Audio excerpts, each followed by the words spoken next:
আসসালামু আলাইকুম।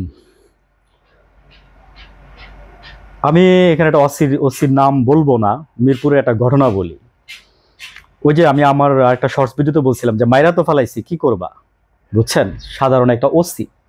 তো হাসিনা একটা ওসিরে এত পাওয়ার দিছিল ভাই। তো আমার কথা বলার বক্তব্য বলার দেওয়ার উদ্দেশ্য সেটাও না। আমি বলতেছি যে সেদিন আরেকটা ঘটনা ঘটছে। সেদিনের ঘটনাটা হচ্ছে, স্কুল পড়ুয়া একটা ছেলে, তারে ফুটপাত থেকে ধরে আনা হয়েছে। তো আসলে কি জানেন, মানে সবাই সবার জায়গা থেকে কাজ করছে তখন, কিন্তু আমরা অনেক কিছুই জানি না আজকে, এবং এগুলো মিডিয়াতেও আসে নাই। মিডিয়া ব্যস্ত হচ্ছে, ফোকাস হচ্ছে রাজনীতি, কোন দল কি বলছে, কোন নেতা কি বলছে, ইন্ডিয়া কি করতেছে, ওইগুলার প্রতি। শহীদ হয়েছে যারা, যারা নাকি জীবন দিচ্ছে, যারা নাকি মনে করেন যে এইভাবে মানে ত্যাগ স্বীকার করছে। আমি আজকে যে ঘটনাটা বলবো, ছোট্ট একটা ঘটনা, একটা ছোট্ট একটা মানে ক্লাস 7-8 পরে একটা ছেলের ঘটনা আমি বলবো। এগুলোর প্রতি মিডিয়ার কোনো ফোকাস নাই। আমরা আছি কি নিয়ে জানেন? নিজেদের স্বার্থ নিয়ে। কোন দিকে মিডিয়া আছে, মিডিয়ার স্বার্থ নিয়ে কোন দিকে সে মনে করেন যে ফলোয়ার্স বাড়বে, তার ইনকাম বাড়বে। হ্যাঁ, রাজনীতি ব্যক্তিরা আছে মনে করেন যে তাদের দল নিয়ে কবে নির্বাচন হবে, ঠিক আছে, মানে অন্তর্বর্তীকালীন সরকার আছে সংস্কার নিয়ে, হ্যাঁ সংস্কার করে নির্বাচন দিয়ে যাবে, এই ধরনের করতেছে। এই অন্তর্বর্তীকালীন যেটা করতেছে সেটা ভালো কাজ করতেছে। তো আমি আমার মূল প্রসঙ্গে ফিরে আসি। তো সেদিন একটা ছেলে আপনার ক্লাসে মানে সাদা শার্ট পরা ছিল তার গায়ে, স্কুল থেকে আসছে। তো পুলিশ তারে ফুটপাত থেকে আওয়ামী লীগের গুন্ডা পান্ডারা ধরে নিয়ে আসছে পুলিশ বক্সের নিচে, মিরপুর 10 নম্বরের পুলিশ বক্সটার নিচে। আনার পরে ছেলেটা বলতেছে যে আমি কিছু করি না, আমি দাঁড়াই ছিলাম, আমি দাঁড়ায় দাঁড়ায় দেখতেছিলাম। আসলে হয়তো বা সে দাঁড়ায় দাঁড়ায় দেখতেছিল, কিন্তু ইনফরমেশন ছিল যে ছেলেটা ইনফর্মার হয়ে কাজ করতেছিল, মানে আই মিন পুলিশ কি করে বা দেখার জন্য মানে দেখতেছিল, বড় বড় ভাইদের তাদের মানে বলতেছিল আর কি, এই ধরনের কথা ছিল। আমি তো বলবো যে সে তো মুক্তিযোদ্ধা, আমার এই স্কুলের ভাই পড়াটা, সে তো মুক্তিযোদ্ধা ভাই। আচ্ছা মানলাম, যুক্তিতর্ক যেটাই হোক। তো তারে আওয়ামী লীগের গুন্ডা পান্ডারা ফলো করে দেখা নিয়ে আসছে, আইনা পুলিশ বক্সে পুলিশের হাতে এইভাবে তুলে দিচ্ছে। ভাই বিশ্বাস করবেন না, নিজের চোখে দেখছি।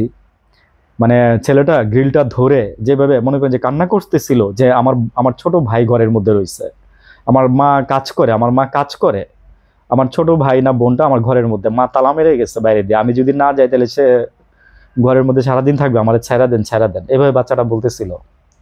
ক্লাস 8-9-এ পরে কিংবা 7-8-এ পরে, বুঝছেন? তারপরে পুলিশের মায়া হয় নাই। আর সেদিনই পুলিশ বলছিল যে মায়েরা তো ফালাইছে, কি করবা? ওরে না, আরেকজনকে মায়েরা ফালাইছে। ওসির নাম হচ্ছে অপূর্ব, আমি নামটা বললাম আর কি। বুঝছেন? মাথার মধ্যে চুল নাই জানোয়ারটার, একটা চুলও নাই জানোয়ারের।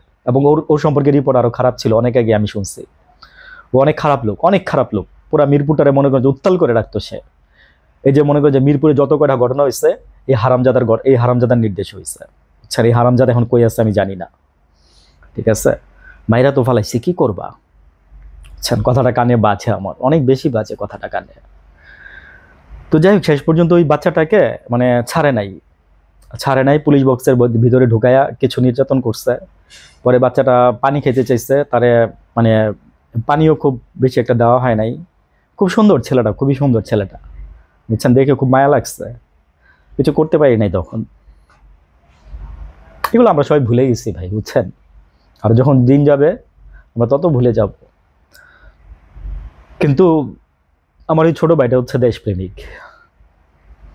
আজকে বড় বড় বুইত্তা মারা মনে করেন যে দাড়ি মুসপাইকটা মনে করেন যে ইয়া হয়ে গেছে, এগুলো মনে করেন যে এগুলোর মধ্যে কোনো দেশপ্রেম দেখি না। কিন্তু আমার এই ছোট ভাইটা হচ্ছে দেশপ্রেমিক। আলটিমেটলি তারে ছাড়ছে পরে, পুলিশ পরে অনেক হ্যারাসমেন্ট করে, অনেকে হাতে পায়ে ধরে, পুলিশের হাতে পায়ে ধরছে অনেকে, তখন ধরে টরে পরে ওই বাচ্চাটাকে ছাড়ছে। মানে ওরে যদি ভাই দেখতেন, ওর কান্নাগুলো যদি দেখতেন, আসলে তো ছেলেটা কিছু করে নাই, নিরস্ত্র জনগণ ছিল, তার মধ্যে সে দাঁড়ায় দাঁড়ায় দেখতেছিল। হয়তোবা ওইটাও ঠিক হইতে পারে।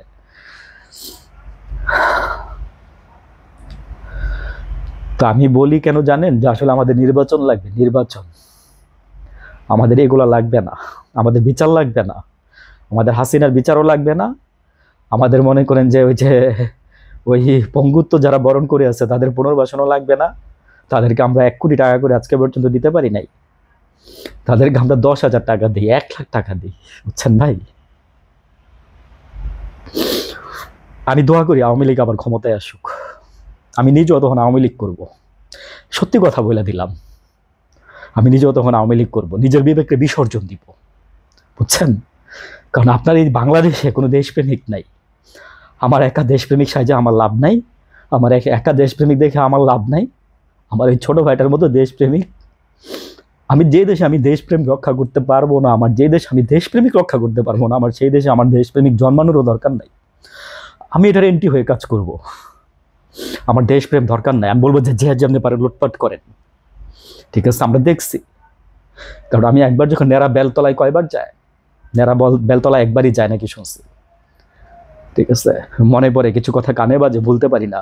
আরো ঘটনা কয়টা শুনবেন, আরো ঘটনা কয়টা শুনবেন আপনি? 1000টা ঘটনা আমি আপনারা শোনাইতে পারবো, বুঝছেন? 1000টা ঘটনা আমি আপনারা শোনাইতে পারবো।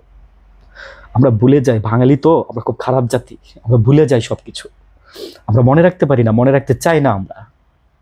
পৃথিবীর অন্য কোনো কান্ট্রিতে মানুষ এমন না, পৃথিবীর অন্য কোনো কান্ট্রিতে মানুষ এমন না, বুঝছেন?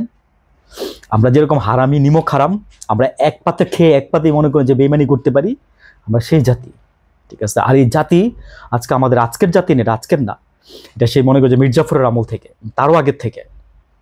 ইতিহাস যারা জানেন না তারা বলতে পারবেন না, যারা ইতিহাস জানেন তারা বলতে পারবেন আমার এই কথাগুলির সত্যতা, ঠিক আছে? আমি তো ছোট্ট একটা কাহিনী বললাম, ছোট্ট একটা ভাইয়ার কথা বলছি, কিন্তু যে ভাইয়াটা সামনে তার বন্ধু মারা গেছে গুলি খেয়ে, সে এখনো ট্রমার মধ্যে আছে। আমি নিজে কথা বলছি তার সাথে, সে বলে ভাইয়া ঘুমাইতে পারি না, আমি যা দেখছি আমার বন্ধুর রক্ত বেয়ে বেয়ে পড়ছে, আমি ঘুমাইতে পারি না। আর আপনারা নির্বাচন করেন না, নির্বাচন, ওই মাতারি যে গুলি করে 3000 লোক মারা গেছে, 30,000 লোক শহীদ মানে পঙ্গু বানাই দিয়ে গেছে, মাতারি একদিন স্বীকার করছে, মাতারি একটা দিন স্বীকার করছে নিজের মুখ দিয়ে যে এই পর্যন্ত আমি এতগুলা মানুষ মেরে ফেলছি, আমার ভুল হয়েছে, ও পুলিশ মারছে সেই কথা বলে।